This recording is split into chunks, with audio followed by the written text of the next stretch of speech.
Hola, vamos a hablar un poco de la iglesia de Esmirna. Esmirna se encuentra en el capítulo 2 de Apocalipsis, versículos 8 al 11. Exacto. Si pudiéramos ver nuestras vidas y compararla con alguna de estas 7 iglesias, creo que Esmirna sería la última que podríamos escoger, porque al vivir en países hispanos es muy difícil encontrar que nos persigan, nos metan a la cárcel, nos golpeen por causa de amar a Cristo o de reunirnos. Así es.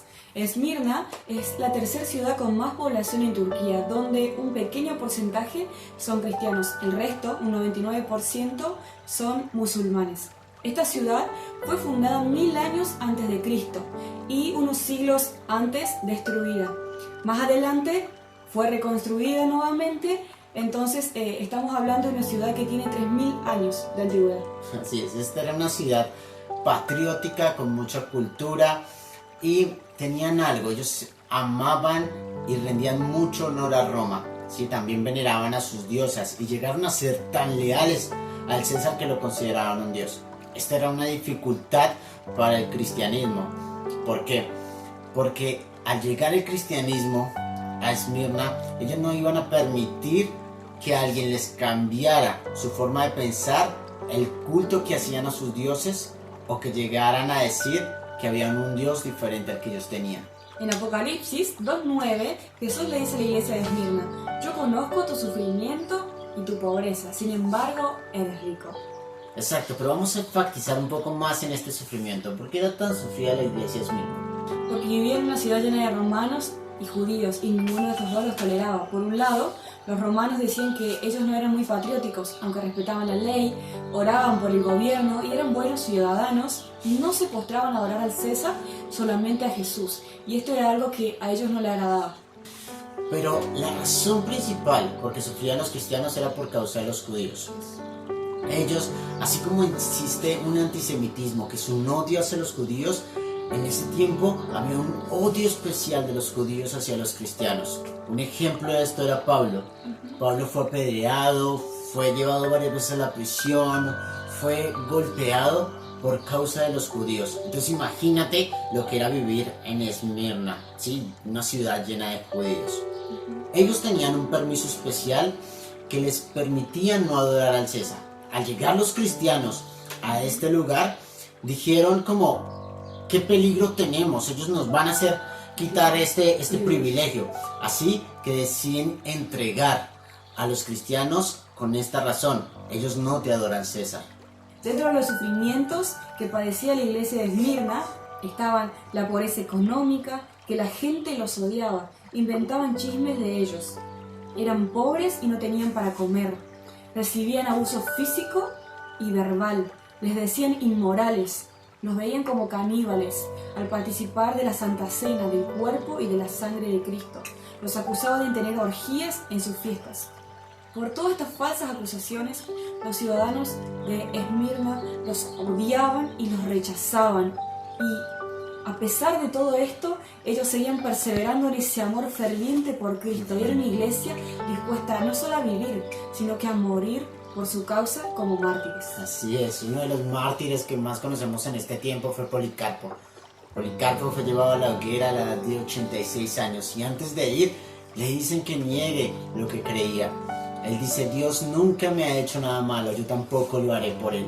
Así que es quemado, pero mientras las llamas subían, pasó un viento que las extinguió. Pero luego de que empezaron a subir, empezó a quemarse y un soldado movido en misericordia lo degolla para evitarle tanto dolor. Y eso también queremos hablar, de los sufrimientos. Dios dice que conoce tus sufrimientos. Aunque creas que nadie sabe por lo que estás pasando, Él conoce lo que estás pasando. Nadie puede entender a otra persona más que aquella que experimentó lo mismo. Y Cristo fue experimentado en quebranto, fue experimentado en dolor, para ayudarte a ti a sobrepasar lo que estás pasando y entenderte en lo que estás viviendo. En Apocalipsis 2:9, Jesús le dice: sé cómo te calumnian los que dicen ser judíos, pero que en realidad no son más que una sinagoga de Satanás. En otras palabras, Jesús le estaba dando tranquilidad, diciéndoles que su lucha no era contra sus escogidos, sino que era contra aquellos que no se inclinaban físicamente ante César, pero sí en sus corazones. Así es, Él les dice también que en su pobreza eran ricos. Y aquí viene algo importante. Nuestra riqueza no viene de las cuentas de nuestros bancos, no viene de cuánto dinero tenemos en nuestros depósitos. Nuestra riqueza es Cristo Jesús. Y este es un momento para revisarnos. Si nosotros nos dice Jesús que Él es nuestra riqueza, pero esas palabras nos entristecen, queriendo quizás escuchar una riqueza física, es un momento de revisarnos. Cristo es nuestra riqueza principal. Jesús se le presenta como el que estaba muerto y ahora vive. Esto era un consuelo para ellos, porque Él estaba diciendo que a pesar de que ellos mueran por su causa, había una esperanza de vida, por su ejemplo y fidelidad.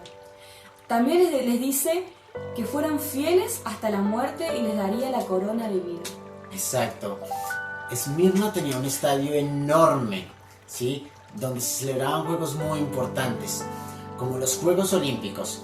Y a los que ganaban se les daba una corona y todos se levantaban, los honraban y aplaudían a los campeones. Y Jesús les decía esto porque ellos sabían de esta situación.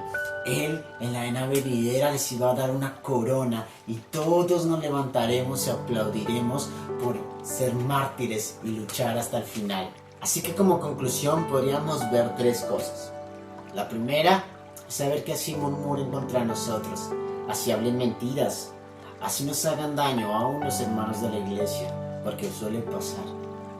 Tengamos nuestra mirada puesta en Jesús y saber que vamos a orar por ellos para que se arrepientan y Dios pueda transformar sus vidas. De esta manera también entender que este sufrimiento nos va a dar una recompensa. Lo otro es que Cristo es nuestra mayor riqueza, que a pesar de todas las bendiciones que Él nos pueda dar, Él vale más que cualquier cosa. El conocimiento suyo vale más que todo y que podamos decir como Pablo, todo lo considero por basura con tal de conocerte. Así es. Una de las preguntas que me hacía yo analizando la carta de Jesús a la iglesia de Esmirna era en ese tiempo cuando yo le decía estoy dispuesta a darlo todo y entregarlo todo por vos, si era algo verdadero y real en mi vida o si era algo que nacía de mis emociones nada más. Entonces estaría bueno que vos también te puedas analizar tu corazón, tu vida y hacerte esta pregunta. Amén. Entonces lo que nos queda es enseñarle a esta generación y a todos, ven Leila, a todos nosotros que vale la pena vivir y morir por Cristo. Hasta luego.